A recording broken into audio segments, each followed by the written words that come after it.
आमदार ॲडव्होकेट अशोक पवार यांनी शनिवार दिनांक 27 मे 2023 रोजी तालुका समन्वय समितीची बैठक घेतली। विशेष म्हणजे यात सर्वच विभागांचे प्रमुख हजर होते।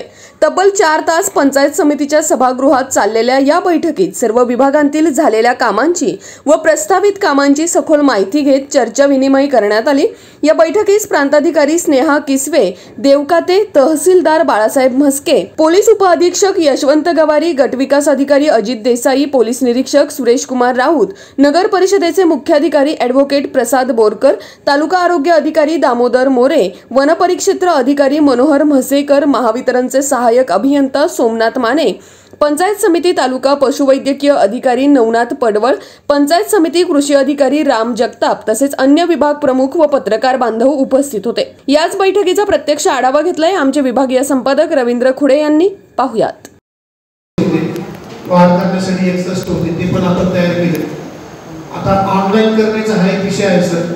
शिधापत्रिका दिल्यानंतर ते ऑनलाईन करायसाठी आपण 722 शिल्लक होते, त्याच्यापैकी 452 केले। जे राहिले ते पण आपण 1 महिन्यात कॅम्प मोडवर करणार। म्हणजे शिधापत्रिका जो विभाग आहे आपला पुरवठा विभाग, तो शिधापत्रिकेच्या लोकांचे प्रश्न होते की आपण पुढच्या 1 महिन्यात जवळपास संपूर्ण टाकणार आहोत जे आपल्याकडे आहे पेंडिंग। त्याच्यानंतर मग आपण कॅम्पच्या माध्यमातून जेवढं नंतर होईल ते काम करू। रेशन कार्डचा आता जो मुद्दा आहे त्याला मी परत एक ॲडिशनल सांगते की आणि तक्रारी होते, आम्ही जॉईन झालो नावसाहेब पण आताच अलीकडे आले आणि मी पण आले आणि हा खूप जिव्हाळ्याचा विषय आहे। त्याच्यामध्ये लाभ घेणारे वेगळे आणि लाभ घेणारे नसणारे, पण केवळ पत्त्याचा पुरावा म्हणून रेशन कार्ड मागणी अशा स्वरूपामध्ये मॅक्झिमम लोक जवळजवळ सगळीच जनता कव्हर होते। याच्यामध्ये तर जे लाभ घेणारी योजना त्या 2 आहेत, एक प्राधान्य कुटुंब योजना आणि एक अंत्योदय कार्ड योजना। तर अंत्योदय कार्ड योजना ही कुटुंबासाठी असते। त्या कुटुंबाचं ज्याचं उत्पन्न हे 15,000पेक्षा वार्षिक कमी आहे अशांनाच त्याचा लाभ मिळतो। आणि याचे बाकीचे आपण ऐकलं असेल मग वेगवेगळ्या डिपार्टमेंटमधून सुद्धा त्यांना वेगळे लाभ मिळतात। त्याला धान्य 35 किलो प्रति कुटुंबाला मिळतं, गहू आणि तांदूळ दोघं एकत्र मिळून। आणि जी दुसरी योजना आहे प्राधान्य कुटुंब योजना, तिच्यामध्ये प्रति सदस्याला 5 किलो धान्य मिळतं, तांदूळ आणि गहू असं दोघांचं प्रमाण। लिंकिंग शिरूर तालुक्यामध्ये 100% झालेलं आहे। म्हणजे पूर्वी जो अंगठ्यावर धान्य दिलं जायचं आणि प्रत्यक्ष त्या माणसाला पोहोचायचंच नाही आणि आमच्या इकडे धान्य तर वाटलं जायचं, अशा पद्धतीचे फार पूर्वी प्रकार करायचे। परंतु तो पॉस मशीन इथे आलेली आहे आणि साधारणतः 18-19 पासून ते आधार लिंकिंग करायला सुरुवात झाली। तर आता हे शिरूर तालुक्यामध्ये 100% जे काही लोक आहेत ते 100% आधार लिंकिंग आहे। म्हणजे यामध्ये अमुक माणूस आला आणि दुसऱ्याच धान्य घेऊन गेला असा कुठलाही प्रकार होण्याचा काही संबंध नाही, 100% आधार लिंकिंग आहे। आता झालं काय, हे आधार लिंकिंग जेव्हा करत होतं तेव्हा आपण आवाहन केलं की प्रत्येक यांनी कुटुंबातील जे काही सदस्य नुसते एकट्याने नाही, कुटुंबात 4 लोक एकाच आधार लिंकिंग केलं असतं तर तुम्हाला सुद्धा आधार लिंकिंग होणं गरजेचं होतं। मग त्यावेळेस जी काही मोहीम राबवली गेली त्यावेळेस त्यांनी सांगितलं की दुकानदारांच्या मार्फत आमच्या यंत्रणेच्या मार्फत की सगळ्यांनी आधार कार्ड कुटुंबाचे आले पाहिजे, त्याचं आधार ऑथेंटिफिकेशन करून घेऊया म्हणून। पण त्यांनी आधार कार्ड नंतर मिळवले, काढले आणि आता त्यांची नावं आतमध्ये घेणं, त्यांना परत योजनेचा लाभ देणं हे जे आहे त्याच्यामध्ये साधारणतः 850ची पेंडन्सी होती आणि 723 त्यांनी तिच्यावर त्यांना कार्ड दिलेलं आहे। फक्त फरक असा आहे की यांना त्या योजनेमध्ये घेतल्यानंतर म्हणजे त्यांचं मशीनला नाव आल्यानंतर काम तर होतच, परंतु त्यांचं मशीनला नाव यायला साधारणतः एखाद्या महिन्याचा फरक लागतो। मी सांगते की कृषी गणना म्हणजे 15-16 ते 20-21 पर्यंतची जी साधारणतः 5 वर्षाची जी कृषी गणना आहे, मला सांगायला फार आनंद वाटतो की पुणे जिल्ह्यामध्ये सगळ्यात पहिल्यांदा 100% कृषी गणना शिरूर तालुक्यामध्ये गेल्या 15 दिवसापूर्वीच पूर्ण झाली। म्हणजे आता त्याची फिगर सांगायची म्हणजे 101 आणि 2,39,370 खातेदार, एवढ्या सगळ्यांचं काम ही खूप म्हणजे मोठी रस्ता मोकळा करून देण्याची मोहीम आता हाती घेत आहोत। वेगवेगळ्या सुनावण्या तारखा देऊन ते मॅक्झिमम भूमी अभिलेख आणि पोलीस डिपार्टमेंट यांच्या मदतीने हे मॅक्झिमम रस्ते ओपन करून घेणं याचं खूप मोठं काम आहे, आता ते सुरू होणार आहे। जे महा ई सेवा केंद्र आहे त्याच्यात आम्ही वेगवेगळ्या दाखल्यांच्या त्या सोयी देत असतो, तिच्यावर आम्ही आता मॉनिटरिंग करायला सुरुवात केलेली आहे। आमच्या कुठल्याही केंद्रात आवाजावी कोणी रक्कम घेत नाही ना याची खातरजमा करणे आणि डॉक्युमेंट कंप्लीट असेल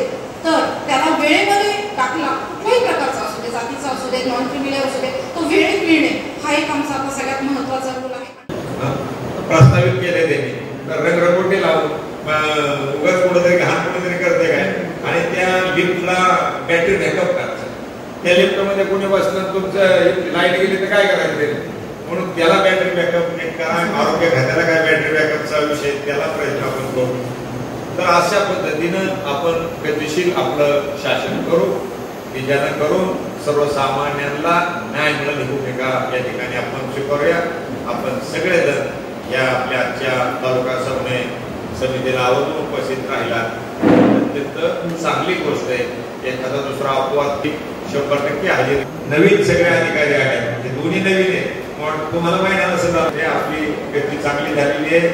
तीच गती अशी पुढे नेऊ आणि शिरूर तालुका आगळा वेगळा या जिल्ह्यामध्ये नव्हे तर राज्यामध्ये आपण पुढे टाकू अशी प्रतिज्ञा करू. या ठिकाणी थांबतो. जय हिंद जय महाराष्ट्र. 15 दिवसापूर्वी आम्ही सगळ्या यंत्रणेची बैठक घेतली होती तहसील ऑफिसमध्ये. लोकांना लाभ दिलेला आहे. या 8 आणि 15 दिवसामध्ये एवढे लाभार्थी कव्हर करणे ही पण खरोखर खूप चांगली कार्यक्रम असणार आहे. ऍक्च्युली आम्ही म्हणणार होतो पण आता आमचं टार्गेट वाढवून घेणार आहे की तर आम्ही साधारणतः म्हणूया आम्ही 40-50 हजारापर्यंत जाऊ शकतो कदाचित 15 जून पर्यंत. तर ते खूप मोठं काम आहे ज्या ठिकाणी उभं राहणार आहे. त्याला सामान्य माणसालाच पाहिजे असते की पहिलं त्या लोकांपर्यंत हे पोहोचलं गेलं पाहिजे. मोरे साहेब आहेत आपण आणि हे यांच्या मार्फत आपण हे 100% लोकांपर्यंत पोहोचूया. ग्रामपंचायत वाईस बिल्डर साहेबांनी आम्हाला जर यादी दिली तर त्या काही योजना महिला बाल कल्याण विभागाच्या तर रूट लेवलवरच्या जाऊन लोकांच्या इथे मीटिंग मोठमोठ्या ठेवणे खरोखर खूप चांगली गोष्ट आहे. त्यांना याच्यामध्ये घेतलं तर तेच सगळ्या योजनेचा पुरस्कार करतो. तेच समितीच्यासाठी उपस्थित असलेल्या ज्यांनी पदभार स्वीकारला आपल्या प्रांताधिकारी खाते प्रमुख आणि पत्रकार मित्रांनो, खरं म्हणजे राजकारण आणि प्रशासन याचा नीट मिलाप झाला पाहिजे, समन्वय झाला पाहिजे. मी समजा विधानसभेचा सदस्य असेल, लोकप्रतिनिधी म्हणून काम करत असेल, पण शेवटी शासनाच्या तुमच्या सगळ्या अधिकाऱ्यांचं त्याला सहकार्य लागतं तरच त्या गोष्टी यशस्वी होतात. आपली आजची मीटिंग अत्यंत चांगली खेळमेळीच्या वातावरणात झाली. म्हणजे ती थोडीशी उशिरा त्यामुळं तुमची आमची जी काही युक्ती असतात ते कळतात त्या मीटिंग त्यातनं त्याचं उत्तर मिळतं. आपला महत्वाचा हेतू की आपल्या योजना सर्वसामान्यांच्या दारापर्यंत पोहोचल्या पाहिजे असा मला हेतू. तर अभ्यास होईल तो मोठ्या प्रमाणात ह्या योजनेतून निधी मिळतो. मग आमच्यासारखं वाटतं आपण का कमी पडावं. सगळं स्वरूप बदललं. आज आपण एवढ्या चांगल्या जागेत तिथं आपल्याला बसायला नीट पंखे तर साधे आमच्यासारखा कार्यकर्ता त्याला पाठबळ देतो की अरे अधिकारी चांगले त्यांनी हे फक्त 6 महिन्यात केलं. आता अधिकाऱ्यांची जबाबदारी काय तर वेळेचं बंधन पाळलं पाहिजे. आमची विनंती एवढीच राहील सगळ्यांमध्ये की आपण समजा 11ला ऑफिस असलं तर 11ला आलं पाहिजे. काम हे प्यार आहे. समजा महिला बाल कल्याण शिक्रापूर ऑफिस असलं तर तिथे बी काय बसलं पाहिजे. रोजच शिरूरला बसलं तर काय उपयोग आहे. आपल्याला बायोमेट्रिक नाही पण आपल्या मनाला बायोमेट्रिक लावून घेतली. प्रत्यक्षातच बायोमेट्रिक लावायची का हजेरी त्याच्याऐवजी मनालाच बायोमेट्रिक असले की मी शासन मला काय पगार देते आम्हाला पण काही खात्याचे मी सगळ्यांचे नाव घेणार पण फार चांगली कामं करतात. आपण दुधाचं पाणी शेवटच्या 5-6 दिवसात फक्त थोडंसंही झालं नाही तर अत्यंत उत्तम. मला एक पण शेतकऱ्याचा फोन तोपर्यंत आला मला फोन नाही आला म्हणजे काम निश्चितपणे चांगलं चाललं नाही. तर पाण्याचे महाडीची आणि आमच्या त्या मॅडम त्या नवीनच आल्या तर त्यांचा बी लगेच चेहरे बोलतात. आणि परवा मी बसलो होतो त्यांनी त्याला काम जर केलं तर त्या जी संस्था आहे NGO आहे त्याचबरोबर आपले आरेफ होत ते पण चांगलं काम करतात. वृक्षारोपणाचा विषय असेल इतर सहकारी असतील त्यांचंही काम चांगलं चाललंय. आपले इंजिनियर जाधव साहेब असतील तेही बारकाईने खात्याच्या गोष्टी आहेत. मग त्या शिक्षणाच्या असतील किंवा इतर काय असतील विभाग जिथं आता आपल्याला थोडं कमी वाटेल फक्त मी तेवढ्यांचीच मिटिंग केली आणि ती शिरेल आणि गाववाईज सगळी ती माहिती गोळा करायची. मग मला इथं लक्षात येते आज की कोणत्या डिपार्टमेंटमध्ये काय परिस्थिती काय. शासन आपल्याद्वारे आपण आता 30 तारखेला ठेवतो त्याचा प्रचार आपण सगळीकडे केला पाहिजे.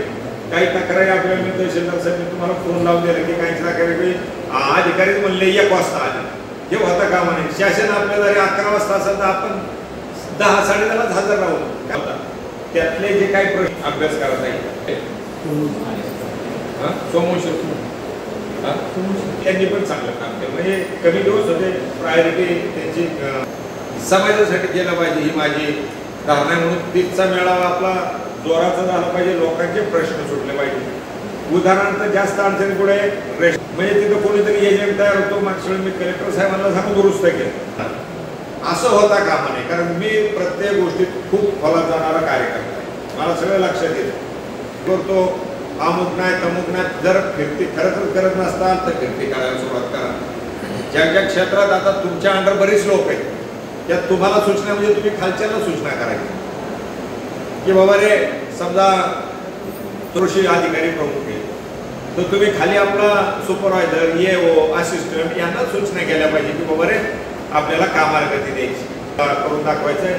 अधिकारी वर्ग सगळाच आपला चांगला आहे, पळणार आहे. थोडं अडचणी ऑफिसला आपल्याला लक्ष घालावं लागेल, TLRच्या ऑफिसला आपल्याला थोडं लक्ष घालावं लागेल. त्या दोन गोष्टीकडे तर लक्ष घालणं गरजेचं आहे. एकदा मी असंच ताई दरवाजा लावून घेतला आणि गल्ल्यातले पैसे मोजले. त्याआधी तर गल्ला जोडे मी म्हणलो तसं मोजून दाखवायचे. 100 का 150 रुपये होते. मी पावत्या फाडलेल्या बघितल्या, पावत्या 3-3.5 हजाराचे होते. पैसे कुठे गेले मग त्याला फार काम होते. असं होता कामाने. मग ते चांगलं काम करणं गरजेचं आहे. निश्चितपणे आपण ते सगळे तुमच्या कार्य याच्यामध्ये मोठं लागतं. आदरणीय जिल्हाधिकारी आपले देशमुख साहेब अत्यंत चांगल्या प्रकारानं सगळ्या कामकाजांमध्ये लक्ष देण्याची वृत्ती ह्या पुणे जिल्ह्यात होत्या. तो चांगले होते. जिल्हा परिषद असेल त्यांनी चांगलं काम करावं, इतर इरिगेशन असेल त्यांनी चांगलं काम करावं. आपल्याला चांगलं काम करायची ही भूमिका आपली सगळ्यांची असावा.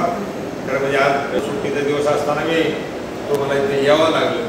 परंतु ठीक आहे, समाज आपल्याला एवढ्या सुट्ट्या देतो, एवढं करतो, एक क्षणावर आपला गेला तर काय बिघडणार नाही, कारण तुमचे चेहरे पण हसरे आहेत. त्याच्यामुळे काय मला क्षणावर वाईट वाटत नाही तुम्हाला कोणाला गेलेला. तर परत एकदा पुढचे कार्यक्रम आपण चांगल्या प्रकारे कसे करता येईल. मला परत हवेली तालुका पण शिरूर एवढाच मोठा आहे, त्याचं काम चाललंय. ते तुम्ही असतात मी कोणाला सांगतो, कलेक्टर साहेबांना सांगतो, सर तुमच्या अध्यक्षतेखाली याचं काम चांगलं होईल आणि म्हणून कुठल्याही कामामध्ये गुणवत्तेकडे लक्ष द्या. जर आपण तिथं गेलो, मी गेलो नाही, मी संध्याकाळी रस्ता करून टाक आणि मी परत तिथं वर्षाने गेलो तर काय होणार. कोणत्या पाण्याचा एक मोठा विषय, तो मोठी क्रांतिकारी योजना होईल. 60 धरणातलं पाणी आपल्याला इथं आणायचे मला प्रस्तावित केले त्यांनी. तर रंगरंगोटी लावून उगाच कुठंतरी घाण कुठेतरी करते काय आणि त्या लिफ्टला बॅटरी बॅकअप करायचं. त्या लिफ्टमध्ये कोणी बसलं तुमचं लाईट गेली तर काय करायचं ते, म्हणून त्याला बॅटरी बॅकअप नीट करा. आरोग्य खात्याला काय बॅटरी बॅकअपचा विषय त्याला प्रयत्न आपण करू. तर अशा पद्धतीनं आपण गतिशील आपलं शासन करू की ज्यानं करून सर्वसामान्यांना न्याय मिळेल ही भूमिका या ठिकाणी आपण स्वीकारूया. आपण सगळेजण या आपल्या आजच्या तालुका समन्वय समितीला आवर्जून उपस्थित राहिला, अत्यंत चांगली गोष्ट आहे. एखादा दुसरा अपवाद 100% हजेरी. नवीन सगळे अधिकारी आहेत, ते दोन्ही नवीन आहे. तुम्हाला माहिती नसेल ते आपली गती चांगली झालेली आहे. तीच गती अशी पुढे नेऊ आणि शिरूर तालुका आगळा वेगळा या जिल्ह्यामध्ये नव्हे तर राज्यामध्ये आपण करून दाखवू अशी प्रतिज्ञा करू. या ठिकाणी थांबतो. जय हिंद, जय भारत.